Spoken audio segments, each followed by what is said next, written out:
नमस्कार, आप देख रहे हैं द न्यूज वर्ल्ड और मैं हूं आपके साथ पूजा। खबरों पर जाने से पहले एक नजर डालते हैं टॉप हेडलाइंस पर।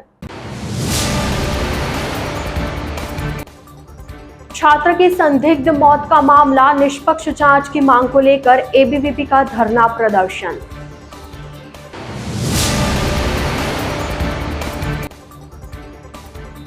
नुक्कड़ नाटक से दिया स्वच्छ भारत स्वस्थ भारत का संदेश।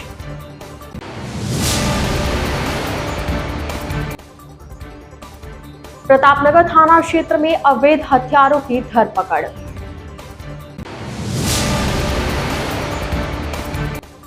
भागवत कथा 7 से बैनर का विमोचन, 7 दिन तक बहेगी भागवत ज्ञान की गंगा। तो यह थी हेडलाइंस और अब खबरें विस्तार से। गत दिनों जय नारायण व्यास विश्वविद्यालय के नया परिसर में कर्मचारी क्वार्टर के सामने एक छात्र के संदिग्ध हालत में मिलने के बाद हुई मौत के मामले में अखिल भारतीय विद्यार्थी परिषद ने गुरुवार को निष्पक्ष जांच की मांग को लेकर कुलपति कार्यालय के बाहर धरना प्रदर्शन किया। साथ ही अपनी मांगों का ज्ञापन सौंपा। एबीवीपी के युधिष्ठिर सिंह भाटी ने बताया कि गत दिनों विश्वविद्यालय के नया परिसर में एक विद्यार्थी ने विषाक्त पदार्थ का सेवन कर आत्महत्या कर ली थी। आत्महत्या से पूर्व विद्यार्थी ने विश्वविद्यालय प्रशासन और शिक्षकों के खिलाफ गंभीर आरोप लगाए थे। इस संबंध में निष्पक्ष जांच कर विश्वविद्यालय की तरफ से पुलिस जांच के लिए लिखा जाना चाहिए ताकि भविष्य में इस प्रकार की घटनाओं की पुनरावृत्ति न हो। एबीवीपी ने 7 दिवस के अंदर निष्पक्ष जांच करवाकर दोषियों पर जल्द से जल्द कार्रवाई करने की मांग की है। इस मांग को लेकर आज कुलपति कार्यालय के बाहर धरना प्रदर्शन किया गया। बता दें कि गत शनिवार को दिन में एक युवक जेएनयू नया परिसर में चतुर्थ श्रेणी कर्मचारी क्वार्टर के सामने झाड़ियों में अचेत अवस्था में मिला था। इस पर पुलिस वहां पहुंची और फिर उसकी पहचान के प्रयास किए। युवक की पहचान बाद में मूलतः ओसिया तहसील के रूप में हुई है। जो 23 तारीख को एक न्यू कैंपस के अंदर जो घटना हुई थी, एक जो छात्र था जो जहर खाकर और आत्महत्या जिसने करी थी, उस संदर्भ में विद्यार्थी परिषद आज हेड ऑफिस वीसी साहब को ज्ञापन देने के लिए आई थी। सबूत और कुछ गवाह ऐसे आए हैं जिन्होंने कहा है कि उसने स्टूडेंट ने बताया कि कुछ ऐसे लोग थे, कुछ यूनिवर्सिटी के कुछ स्टाफ ऐसे थे जिन्होंने उसको मेंटली टॉर्चर किया था। उस वजह से वो जहर खाकर उसने सुसाइड किया है। तो इसलिए हम आज यहाँ सब मिलकर आए थे वीसी साहब को ज्ञापन देने के लिए। और वीसी साहब इस चक्कर में वीसी साहब के कुछ जो फालतू लोग हैं उन्होंने वीसी साहब को फोन करके मना कर दिया और अब वीसी साहब आ नहीं रहे। और हम 7 दिन का टाइम मांग रहे थे वीसी साहब से कि इस पे जांच हो और कोई ना कोई कार्रवाई हो, सख्त सख्त इस पे कार्रवाई हो। और वीसी साहब अभी आ नहीं रहे और हम उनका इंतजार कर रहे बैठे हैं। हम पुलिस से सख्त जांच चाहते हैं, सीबीआई जांच चाहते हैं। भारत सरकार द्वारा प्रायोजित स्वच्छता भारत मिशन के अंतर्गत गुरुवार को शहर में जागरूकता रैली निकाली गई। यह rally college of hotel management के तत्वावधान में निकाली गई। प्राचार्य कृष्ण गोपाल दुबे ने बताया कि रैली रेलवे स्टेशन से आरंभ होकर कॉलेज परिसर जाकर विसर्जित हुई। साथ ही स्वच्छता जागरूकता को लेकर भगत की कोठी रेलवे स्टेशन पर नुक्कड़ नाटक का भी आयोजन किया गया। रैली में कॉलेज ऑफ होटल मैनेजमेंट के करीब 150 विद्यार्थी शामिल हुए। उन्होंने हाथों में विभिन्न स्लोगन लिखे हुए तख्तियों के साथ रैली में भाग लिया और आमजन को स्वच्छता के प्रति जागरूक किया। इस दौरान नुक्कड़ नाटक से भी स्वच्छता का महत्व बताया गया। उन्होंने स्वच्छ भारत स्वस्थ भारत का संदेश दिया। आज 28 नवंबर 2024 प्रधानमंत्री श्री नरेंद्र मोदी का सपना कि स्वच्छ भारत समृद्ध भारत के तहत स्वच्छ भारत अभियान प्रोग्राम के अंतर्गत हमारे संस्थान राज्य होटल प्रबंध संस्थान जोधपुर की तरफ से स्वच्छता मिशन की जागरूकता रैली जोधपुर रेलवे स्टेशन से भगत की कोठी कॉलेज परिसर तक की जा रही है। इस रैली में करीब 150 छात्र छात्राएं और समस्त स्टाफ और कई आमजन भी शामिल हुए, ये जताने के लिए कि स्वच्छता ही सबसे बड़ी सेवा है और हम यदि हमारा समाज यदि स्वच्छ रहेगा, हमारा प्रदेश स्वच्छ रहेगा तो इसकी उन्नति बहुत जल्दी और अग्रसर होगी और इस तरह हमारे देश का नाम भी दुनिया में बहुत आगे बढ़ेगा। स्वच्छता से हम स्वस्थ रहेंगे और समृद्ध रहेंगे। ये अभियान हर साल मनाया जाता है। इस साल हम इसको 28 नवंबर को मना रहे हैं। इस अभियान के तहत हम नुक्कड़ नाटक भी कर रहे हैं। इसके अलावा पोस्टर मेकिंग कंपटीशन भी कर रहे हैं। इसके अलावा हम पर्यटकों से भी बात कर रहे हैं, क्विज कंपटीशन भी कर रहे हैं और गली गली मोहल्ले मोहल्ले जाकर के सभी समाज के लोगों को स्वच्छता के प्रति जागरूक करने की कोशिश कर रहे हैं। सरकार के पर्यटन मंत्रालय के निर्देश पे होटल प्रबंध संस्थान जोधपुर ने ये रैली का आयोजन किया है, जिसमें आम जनता को जोधपुर की स्वच्छता के बारे में बताया। स्वच्छता हमारे लिए क्यों महत्वपूर्ण है। स्वच्छता ही सेवा है। कचरा मुक्त भारत अभियान के तहत हम होटल प्रबंध संस्थान के कर्मचारी, स्टाफ और सभी के सभी छात्र छात्राएं इस रैली में बढ़ चढ़ के हिस्सा ले रहे हैं। हमने अपनी रैली जो थी जोधपुर स्टेशन शुरू करी थी और हम जाएंगे हमारे संस्थान तक। इसी प्रोग्राम के तहत हम लोग अभी भगत की कोठी पुलिस अपने भगत की कोठी रेलवे स्टेशन के ऊपर भी एक नुक्कड़ नाटक का आयोजन कर रहे हैं, जिसमें बच्चे हैं, वहाँ के आम आने वाले जो भी अपने पैसेंजर होते हैं उनको बताएंगे कि स्वच्छता हमारे लिए क्यों महत्वपूर्ण है और उसका क्या हमारे जीवन में महत्वता है। महात्मा ज्योतिबा फूले की पुण्यतिथि पर गुरुवार को शहर में कई कार्यक्रम आयोजित किए गए। विभिन्न संस्था संगठनों द्वारा श्रद्धांजलि दी गई। महात्मा ज्योतिबा फूले की पुण्यतिथि पर ज्योतिबा फूले महामंदिर सर्कल स्थित प्रतिमा पर माल्यार्पण कर पुष्पांजलि अर्पित की गई। इस अवसर पर महात्मा ज्योतिबा फूले राष्ट्रीय संस्थान, माली संस्थान एवं लॉयंस क्लब मंडोर के संयुक्त तत्वावधान में पार्क में पुष्पांजलि कार्यक्रम आयोजित कर निःशुल्क जांच शिविर आयोजित लगाया गया। महात्मा ज्योतिबा फूले राष्ट्रीय संस्थान जोधपुर के सचिव साहिब राम गहलोत ने बताया कि सभी समाजों के प्रेरणा स्रोत, नवीन एवं समानता की सोच रखने वाले महात्मा ज्योतिबा फूले की पुण्यतिथि में विभिन्न समाजों के गणमान्य व्यक्ति एवं जनप्रतिनिधियों ने समारोह में भाग लिया। साथ में निःशुल्क बीपी, शुगर एवं एलोपैथी जांच का आयोजन भी किया गया। कार्यक्रम में वक्ताओं ने कहा कि दलितों व महिलाओं के उत्थान के लिए जो कार्य ज्योतिबा फूले ने किया वह सदा याद करने योग्य है। जीवन में इन्होंने अपने शुरू से अन्य पिछड़ों की और लोगों के सहयोग रखकर शिक्षा के बारे में बहुत प्रचार किया और इन्होंने अपनी पत्नी को प्रथम शिक्षिका बना के सावित्रीबाई फूले के नाम से प्रथम महिला शिक्षिका बनाई।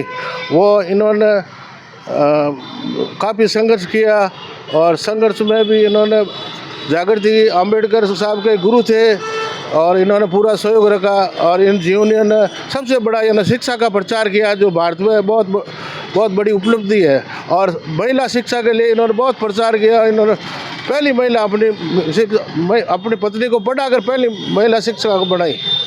महात्मा फूले को श्रद्धांजलि अर्पित करते हुए, उन्हें नमन करते हुए ये कहूँगी कि उन्होंने जो हमें महिलाओं को सम्मान दिलाने के लिए और सर्व धर्म की समाज के बच्चों को शिक्षित करने के लिए, अपनी पत्नी को सबसे पहले शिक्षित करने के लिए जो हमारे महिलाओं के लिए पहला कदम उठाया, उनके लिए मैं उन्हें अपने दिल से और अपने पूरे समाज की तरफ से श्रद्धांजलि अर्पित करती हूँ।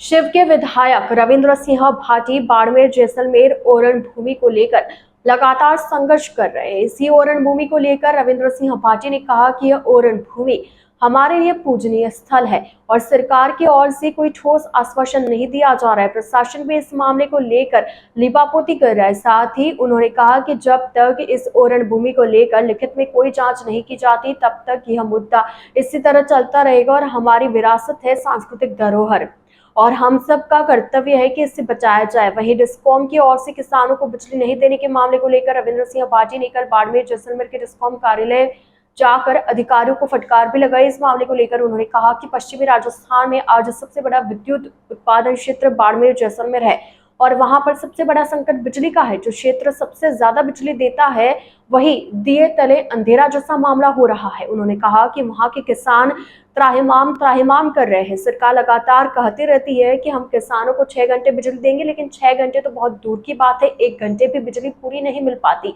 उन्होंने कहा कि मैं डिस्कॉम के चीफ से भी मिला और मैं सख्त रूप से कहकर आया हूं कि जो समस्या है उसका निस्तारण जल्द से जल्द किया जाए, अन्यथा डिस्कॉम के कार्यालय का घेराव किया जाएगा। और प्रदेश की सरकार कोई ठोस आश्वासन, लिखित में आश्वासन जब देगी तो उसके बाद में फैसला किया जाएगा। सुनने में ये भी आ रहा है कि जल्द ही प्रशासन उस रुख की ओर जा रहा है और जल्द ही लिख के देने के लिए आगे भी आ रहा है। तो मैं स्वागत करता हूँ उनका।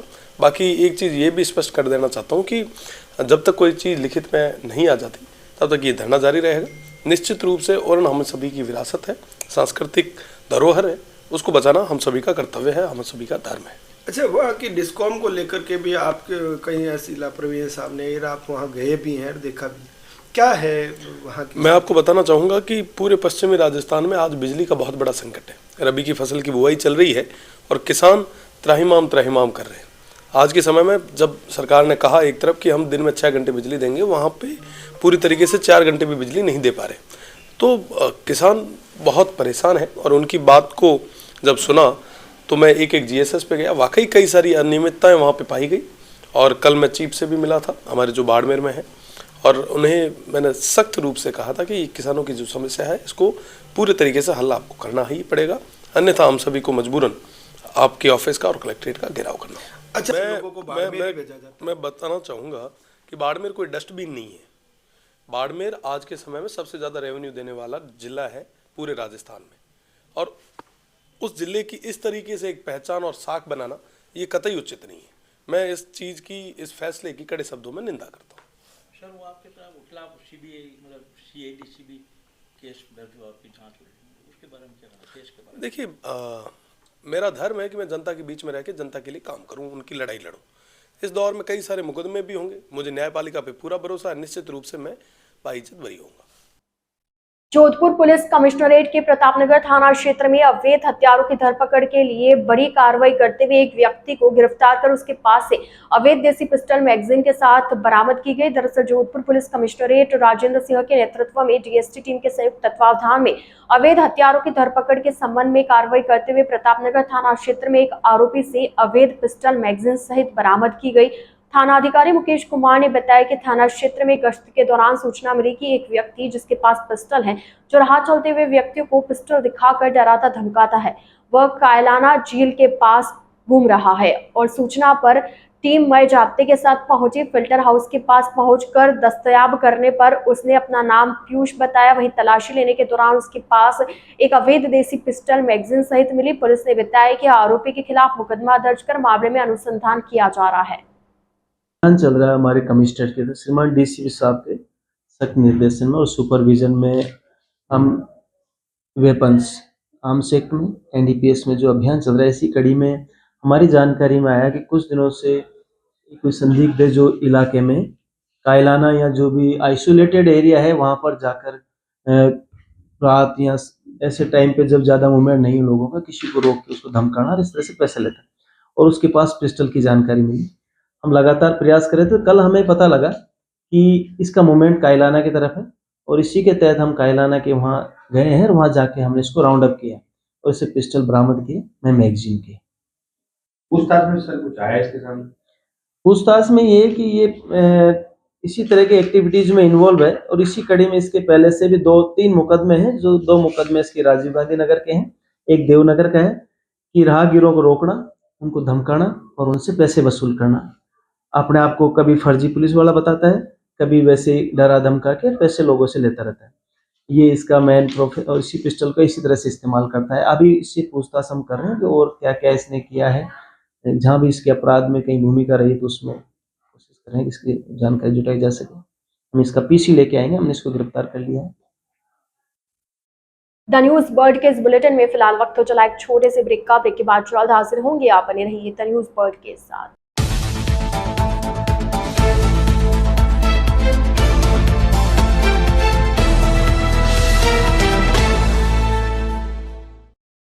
ब्रेक के बाद आपका स्वागत है। डॉक्टर सर्वपल्ली राधाकृष्णन राजस्थान आयुर्वेद विश्वविद्यालय जोधपुर के कुलपति प्रोफेसर वेद प्रदीप कुमार प्रजापति की प्रेरणा से संगठक university college of homeopathy Jodhpur के विशेषज्ञ शिक्षक चिकित्सकों की टीम द्वारा शिवराम नथुजी टाक राजकीय उच्च माध्यमिक विद्यालय जोधपुर में कक्षा 9वीं से 12वीं तक के विद्यार्थियों के लिए निःशुल्क होम्योपैथी चिकित्सा शिविर आयोजित किया गया। होम्योपैथी चिकित्सालय अधीक्षक डॉक्टर गौरव नागर एवं शिविर प्रभारी डॉक्टर राजेश कुमार कुमावत ने बताया कि होम्योपैथी विशेषज्ञ डॉक्टर अंकिता आचार्य, डॉक्टर राकेश कुमार मीणा एवं नर्सिंग कर्मचारी सुमन ने अपनी सेवाएं दी। इस शिविर में 91 विद्यार्थियों एवं शिक्षकों को निःशुल्क होम्योपैथी औषधियां देकर लाभान्वित किया गया। शिविर में मौसमी बीमारियों की जानकारी एवं दवाइयां देकर लाभान्वित किया गया। शिविर के दौरान प्रधानाचार्य रेणु व्यास एवं शिक्षक नरपत सिंह गहलोत, रामविलास जाखड़, रंजना कच्छावा एवं पार्वती बाला का सहयोग रहा। स्वर्गीय समाज सेवी आनंद कुमार पुरोहित एवं श्री कृष्ण पुरोहित की पावन स्मृति में 7 दिसंबर से 7 दिवसीय भागवत कथा का आयोजन गौरीशंकर महादेव मंदिर, ब्रह्माबाग, चारोली गेट में किया जाएगा। इस कथा के बैनर का विमोचन गुरुवार को शहर विधायक अतुल भंसाली ने एक सादे कार्यक्रम में किया। आयोजनकर्ता हमेशिया पुरोहित परिवार के गोल्डी पुरोहित ने बताया कि स्वर्गीय समाज सेवी आनंद कुमार पुरोहित एवं श्री कृष्ण पुरोहित की स्मृति में 7 दिन तक कथा व्यास पंडित नवरत्न अग्निहोत्री भागवत कथा की गंगा बहाएंगे। इस दौरान कथा में प्रतिदिन अलग अलग प्रसंगों का वर्णन कर आकर्षक जीवंत झांकियां सजाई जाएगी। भागवत कथा कार्यक्रम के बैनर का विमोचन करते हुए शहर विधायक अतुल भंसाली ने सनातन धर्म के प्रति गहरी श्रद्धा जताते हुए श्रद्धालुओं से इस ज्ञान गंगा का लाभ उठाने का आह्वान किया। बैनर विमोचन कार्यक्रम में कथा व्यास पंडित नवरत्न अग्निहोत्री, भाजपा नेता दीपक व्यास, पार्षद राजेश कच्छावा, आशीष पुरोहित, शिव प्रकाश पुरोहित, अरविंद पुरोहित, विष्णुदत्त व्यास, श्याम सुंदर बिस्सा, बैजनाथ कल्ला, अभिषेक पुरोहित, गोविंद बिस्सा सहित अन्य सदस्य उपस्थित थे। परम सद्य स्वर्गीय आनंद कुमार जी पुरोहित ओम जी साहब भाषा और कृष्ण कुमार जी पुरोहित की पुण्य स्मृति में जोधपुर के ब्रह्मबाग स्थित गौरी शंकर महादेव मंदिर में 7 दिसंबर से 13 दिसंबर 2024 को आयोजित होने वाली भागवत कथा हमारे सद्य पंडित नवरत्न जी अग्निहोत्री के द्वारा वाचन किया जाएगा और इस व्यास पीठ से सनातन धर्म के लिए और हमारी जनता के लिए सबकी एक मनोकामना पूरी हो, पूरे देश को एक सनातनी सभ्यता से जोड़ने के एक प्रयास के रूप में, और हम सब श्याम के भक्त हैं, तो आपसे अनुरोध करता हूँ कि इस भागवत कथा में, भागवत सप्ताह में अपनी उपस्थिति दर्ज कराकर सभी धर्म प्रेमियों को एक अच्छा संदेश जोधपुर में जाए, उसके लिए उत्साहवर्धन के लिए पधारे। धन्यवाद। आज हमारे परम प्रेमास्पद श्री अतुल जी भाई साहब के द्वारा इस श्रीमद् भागवत कथा ज्ञान यज्ञ जो कि ब्रह्मबाग में दिनांक 7 से 13 तक आयोजित होने वाली है, उसके पोस्टर का विमोचन हुआ। बड़े ही एक सनातन धर्म के लिए बड़ा ही एक आनंददायक विषय है कि अभी के समय में, इस युग में, ये भागवत जैसी कथा का आयोजन आपके सानिध्य में होने जा रहा है। तो ये भागवत बड़ी दिव्य है। धर्म प्रेमी बंधुओं से निवेदन है, अवश्य पधारें और इसका लाभ लें और इस संस्कृति को और आगे बढ़ाने में अपना सहयोग करें। जोधपुर के काजरी में किए जाने वाले प्रयोगों के तहत आंवले की अलग अलग प्रकार की किस्म पर शोध कर नई पैदावार की गई। डॉक्टर धीरज कुमार सिंह ने बताया कि प्रदेश में आंवले की पैदावार के तहत कई तरह की अलग अलग किस्म पाई जाती है। उसी के तहत काजरी में शोध कर इनकी पैदावार को कैसे और बेहतर बनाया जा सके, इस पर शोध किया गया। उन्होंने बताया कि इससे राजस्थान जैसे शुष्क प्रदेश में आंवले की इस किस्म की किसानों को अधिक पैदावार मिलेगी, जिससे उन्हें लाभ भी अधिक होगा। देखिए, काजरी ने किसान वर्ग के लिए हमेशा नई चीजें लाने का प्रयास किया है और इसी कड़ी में हम लोगों ने शुष्क क्षेत्र हेतु जो सर्वाधिक उत्पाद देने वाली किस्मों का चयन किया गया है और यहाँ के वातावरण, यहाँ के परिवेश और यहाँ की परिस्थिति के हेतु अनुकूल जो भी फल वृक्ष हों, उसमें सबसे बेहतरीन किस्मों का चयन करने का एक अद्भुत कार्य काजरी ने किया है।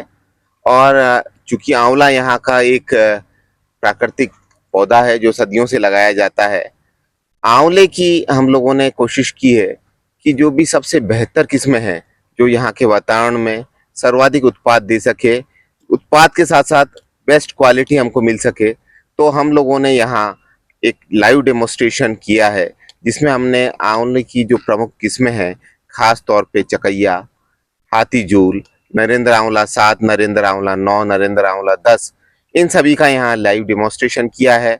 और आप जैसे कि आप देख सकते हैं एक बड़ा बेहतरीन परिणाम हम लोगों को प्राप्त हुआ है। यहाँ फसल का जो उत्पादन है उसके साथ साथ गुणवत्ता में भी बेहतरीन फल हमको प्राप्त हो रहे हैं। जोधपुर के काजरी में किसानों के लिए एक नए फल का आविष्कार करते हुए उस पर शोध किया गया। डॉक्टर धीरज कुमार ने बताया कि आमतौर पर इसे अंजीर के नाम से जाना जाता है।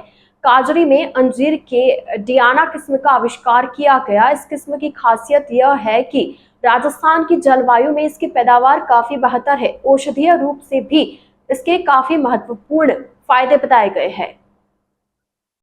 काजरी ने किसानों के लिए एक नए फल वृक्ष का इंट्रोडक्शन किया है।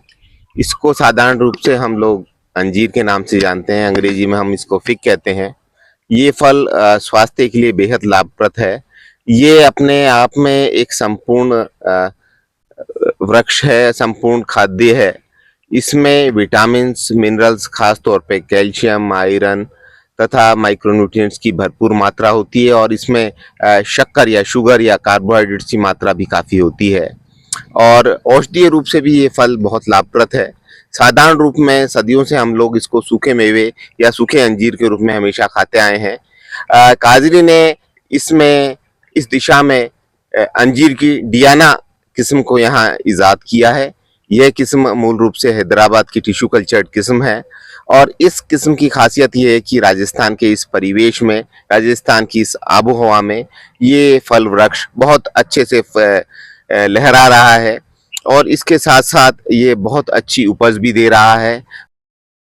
राजस्थान के मुख्य सचेतक जोगेश्वर गर्ग गुरुवार को जोधपुर के दौरे पर रहे। इस दौरान जोगेश्वर गर्ग ने सर्किट हाउस में पत्रकारों से अनौपचारिक वार्ता की। जोगेश्वर गर्ग ने उनके विधानसभा क्षेत्र जालोर में लगातार हो रहे औद्योगिक विकास के बारे में कहा कि मेरे लिए सौभाग्य की बात है कि मैं उस विधानसभा क्षेत्र का प्रतिनिधित्व हूँ।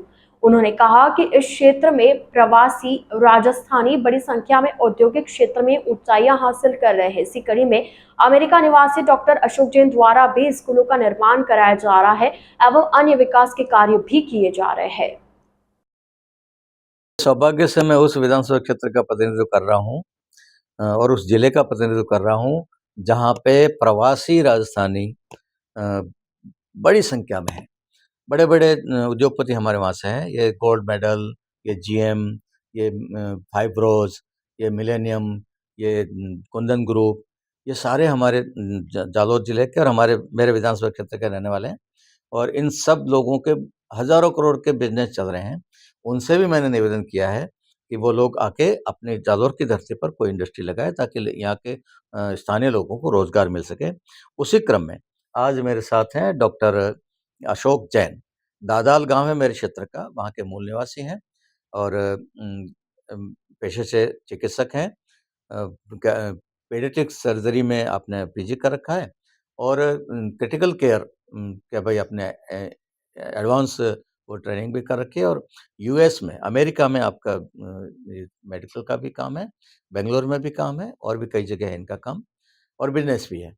और इन्होंने खास बात यह है कि दादाल गांव में सरकारी स्कूल का भवन बनाने का बीड़ा उठाया है। पिछले 1.5 साल से काम चल रहा है और मैं समझता हूँ 3-4 महीने में वो काम पूरा हो जाएगा। एक वर्ल्ड क्लास स्कूल बना कर देने की बात कर रहे हैं। एक वर्ल्ड क्लास स्कूल मेरे रेवतरा में पहले ही मामा शाह ने बना दिया है, दूसरा ये बनाने जा रहे हैं।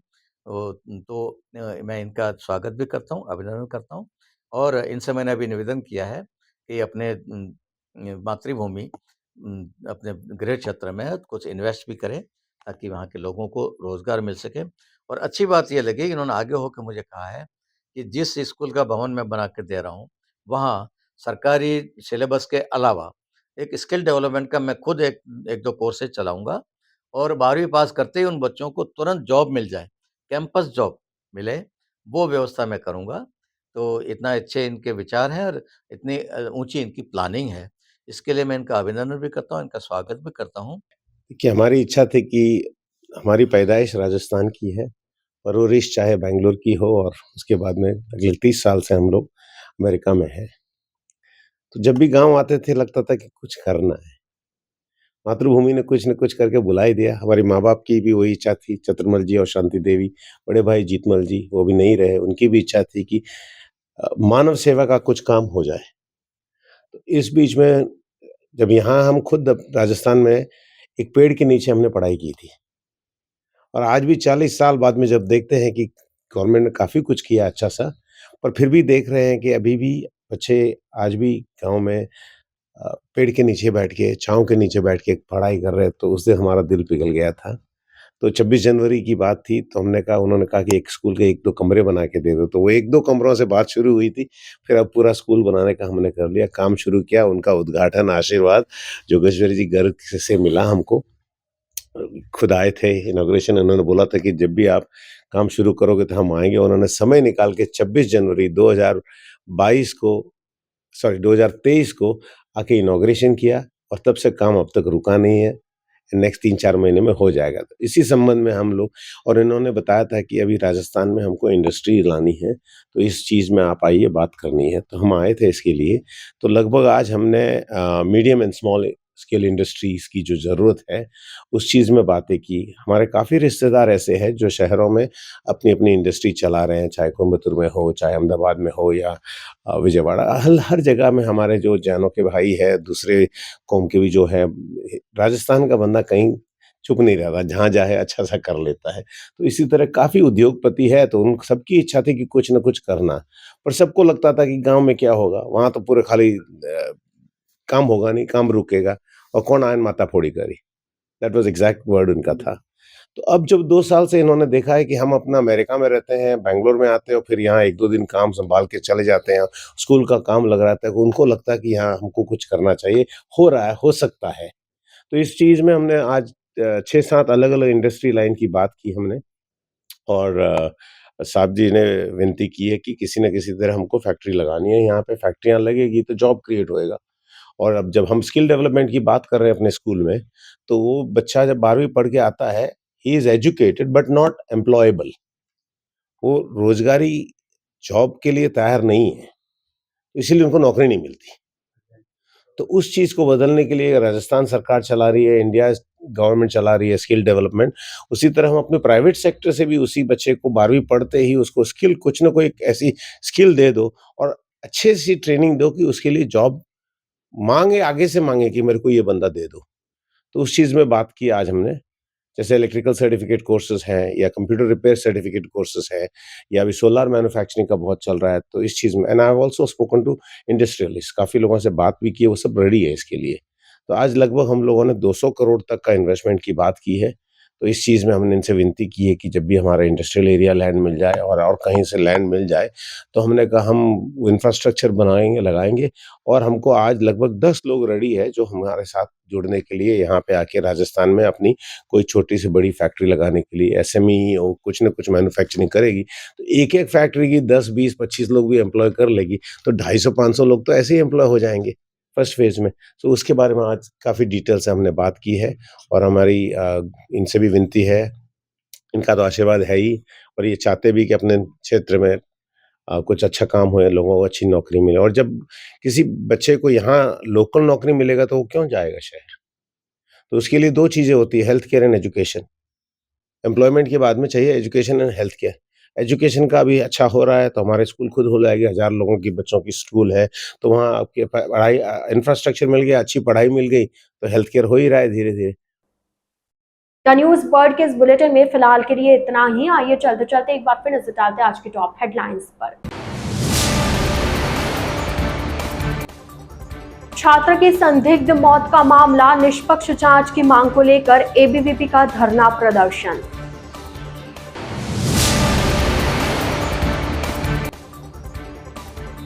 नुक्कड़ नाटक से दिया स्वच्छ भारत स्वस्थ भारत का संदेश।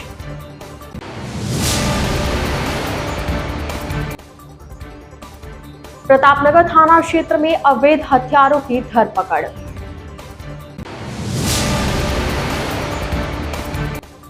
भागवत कथा 7 से बैनर का विमोचन, 7 दिन तक बहेगी भागवत ज्ञान की गंगा।